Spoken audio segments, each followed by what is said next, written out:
In diesem Video geht es um den FB, also der Funktionsbaustein.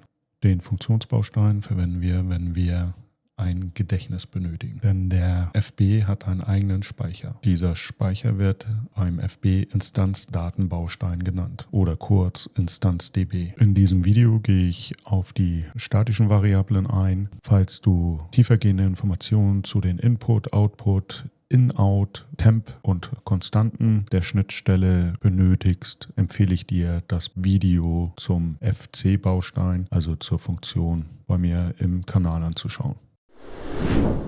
Aufgabenstellung ist, dass wir einen Motor über einen Starttaster starten und mit einem Stopptaster stoppen. Das schreit nach einem SR-Glied. SR-Glied ist ein Speicherglied. Das R1 bedeutet, dass hier das Rücksetzen vorrangig ist. Es gibt auch ein RS-Glied.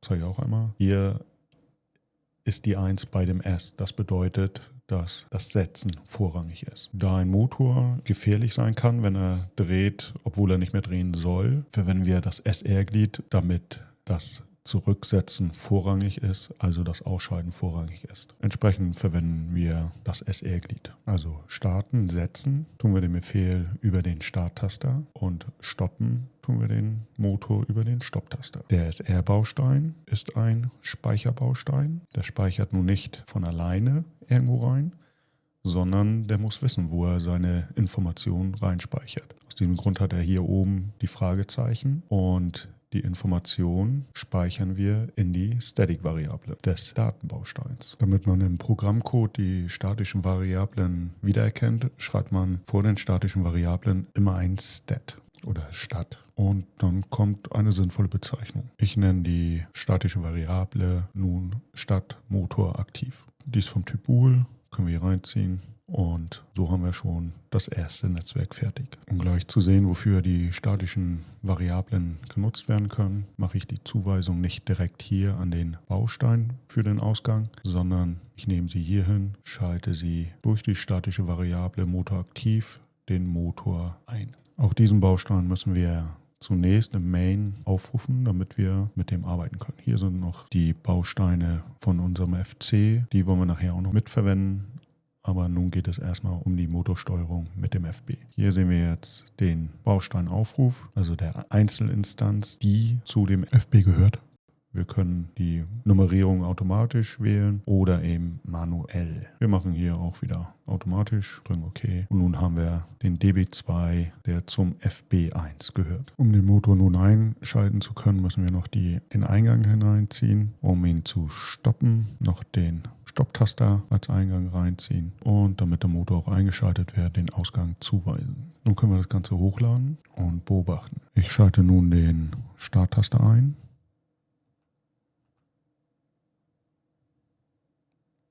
Schalte wieder auch aus. Wir sehen, dass der Start gespeichert wird, deswegen bleibt die Variable ein. Und durch den Stopptaster, wenn ich den einschalte, also ein True-Signal gebe, dann geht auch der aus. Also geht der Motor aus, die Variable geht an. Und ich kann auch nochmal dieses vorrangig Rücksetzen zeigen. Also das heißt, wenn wir den Starttaster weiter betätigt haben, aber der Stopptaster auf True ist, geht der Motor nicht an. Erst wenn ich den Stopptaster ausschalte,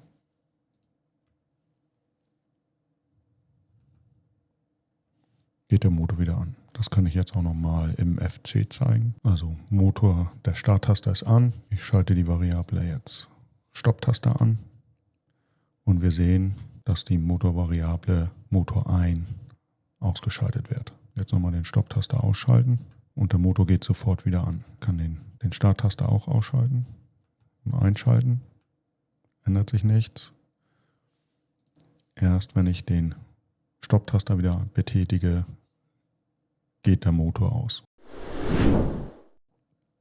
Wir haben jetzt beobachtet, dass wenn wir den Stopptaster betätigen und den Starttaster, dass der Motor ausgeschaltet bleibt. Wenn wir nun den Stopptaster deaktivieren, dann geht sofort der Motor wieder an, aufgrund dessen, dass wir den Starttaster weiter betätigen bzw. da ein True-Signal drauf ist. Es kann also auch sein, dass der Starttaster gar nicht betätigt wird, aber trotzdem ein True-Signal drauf ist, aufgrund dessen, dass die Kontakte eventuell verschweißt sind. Das sollte man abfangen und aus diesem Grund sollte man hier eine positive Flanke einbauen, sodass der Setzeingang nur ein True-Signal bekommt, wenn der Starttaster einen Wechsel von logisch 0 auf logisch 1, also von False auf True hat. Dafür nimmt man eine positive Flanke, wir haben offline oder aus dem Beobachten-Modus raus, kann hier jetzt ein P-Trick nehmen, ziehe die hier rein. Und hier bei dem Fragezeichen müssen wir nun eine statische Variable einbauen, da der Wechsel von False auf True festgestellt werden muss und das wird nach jedem Zyklus festgestellt. Also ist in dem vorhergehenden Zyklus der Taster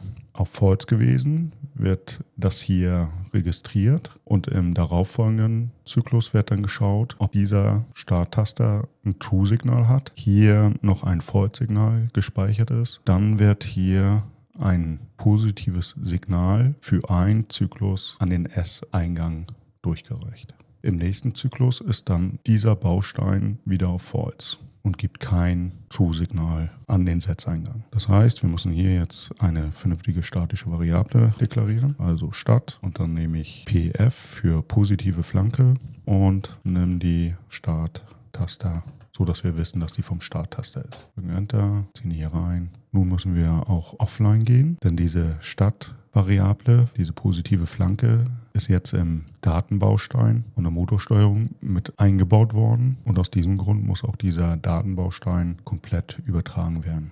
Und das geht nur, wenn wir offline sind. Und hier müssen wir den Datenbaustein jetzt reinitialisieren. Können wir hier nochmal schauen. Wir müssen den Datenbaustein reinitialisieren und aus diesem Grund muss die CPU einmal in Stopp geschaltet werden. Und deswegen müssen wir auch aus dem Beobachten-Modus bzw. offline gehen. Laden das rein, können jetzt wieder online gehen. Schauen uns das an. Wir sehen hier schon, es ist True, weil der Starttaster True ist. Wir gehen jetzt und machen die Variable auf Off und einmal den Stopptaster auf Off. Also auf True und dann auf Off. Und jetzt können wir wieder einschalten. Jetzt sehen wir, dass hier False ist und jetzt schalten wir auf True. Der schaltet einmal durch und jetzt haben wir wieder auf False geschaltet. Und ich kann wieder auf True schalten. Also wir sehen jetzt nicht, dass er einmal auf True geht, weil das wirklich für einen Zyklus ist und das hier nicht dargestellt werden kann in der Kürze der Zeit. Ich kann jetzt wieder auf den Motor ausschalten. Jetzt ist ausgeschaltet. Jetzt schalte ich die Variable Stopptaster wieder auf True, jetzt auf False. Und wir sehen, obwohl der Starttaster weiterhin betätigt ist, wird der Motor nicht wieder aktiviert. Jetzt noch ein kleiner Tipp. Wenn die Variable hier öfter im Baustein abgefragt werden muss, also der Starttaster oder eventuell auch ein Sensor, ist es jetzt nicht sinnvoll, die hier vor dem SR-Glied zu bauen, sondern man baut dann für die positive Variable ein extra Netzwerk. Das Netzwerk muss eben an erster Stelle stehen, beziehungsweise vor der Position von dem Einschalten des Motors. Nehmen wir jetzt die Variable bzw. den Teil hier raus, kopieren wir das rein. Starttaster wollen wir da nicht drin haben, sondern wir machen hier jetzt eine Zuweisung. Und hier nehme ich dann diese Variable, tue sie bei den Temp-Variablen rein und schreibe davor Temp und kann diese Variable jetzt hier reinziehen. Hier wird sie beschrieben und kann dann hier verwendet werden. Warum die Temp-Variable erst beschrieben werden muss und dann erst abgefragt werden kann, das habe ich in dem Video zum FC genau beschrieben. Also da gerne mal reinschauen. Wichtig ist jetzt, das ist der Speicher, der eben feststellt, war im vorhergehenden Zyklus der Starttaster schon auf True oder war noch False. Und das ist die Temp-Variable von der positiven Flanke und das ist wirklich dieses Signal, das für einen Zyklus eben einmal True ist und das Signal brauchen wir eben an dem Setzeingang. Ich kann das jetzt nochmal einmal hochladen und ausprobieren. Einmal False, jetzt gehe ich auf True und die Variable wird dann eben gleich durchgereicht, die Temp-Variable. Und diese Temp-Variable können wir wirklich im gesamten FB ab Netzwerk 1 eben verwenden. Deswegen ist es sinnvoll, Flankenabfragen wirklich in den oberen Netzwerken zu verarbeiten oder zu generieren und dann im weiteren Verlauf des FBs abzufragen und zu verwenden.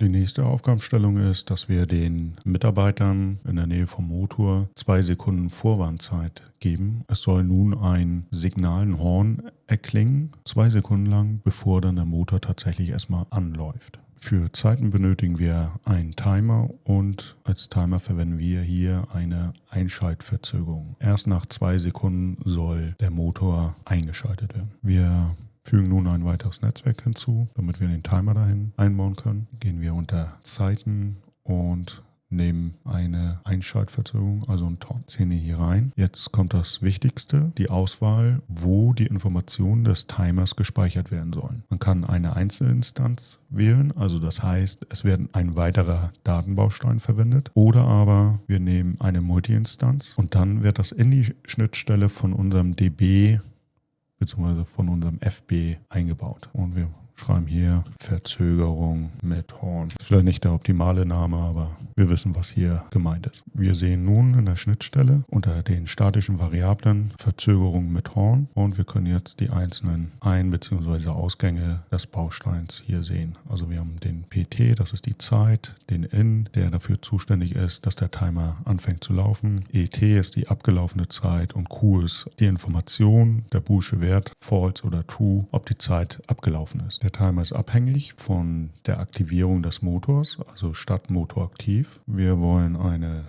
2- oder 3-sekündige Verzögerung. Machen wir mal 3 Sekunden, damit wir es auch sehen können. Die Zeit brauchen wir nicht abfragen und jetzt müssen wir noch eine Variable hier machen oder auch nicht. Also man kann hier jetzt noch eine Variable machen oder aber man nimmt einfach diese Variable vom Verzögerung mit Horn, den Q, den Ausgang.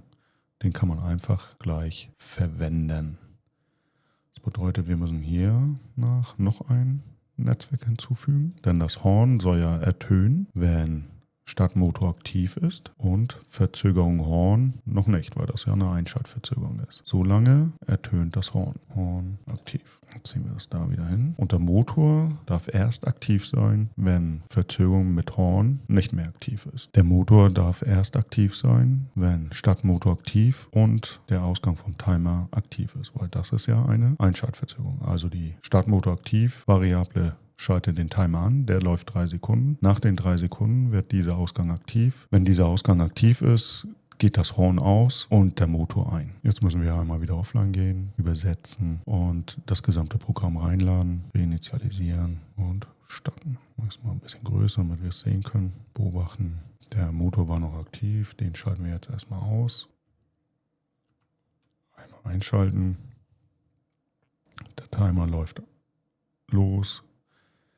Das Horn war aktiv für die 3 Sekunden und jetzt ist der Motor aktiv. Damit wir es jetzt nochmal einmal vernünftig sehen, den Motor nochmal ausschalten und wieder einschalten. Zeit läuft los, Horn ist aktiv und dann erst der Motor. Wenn ich zu Flanken oder zu Timern nochmal ein spezielles Video oder ein einzelnes Video machen soll, schreibt es mir bitte in die Kommentare.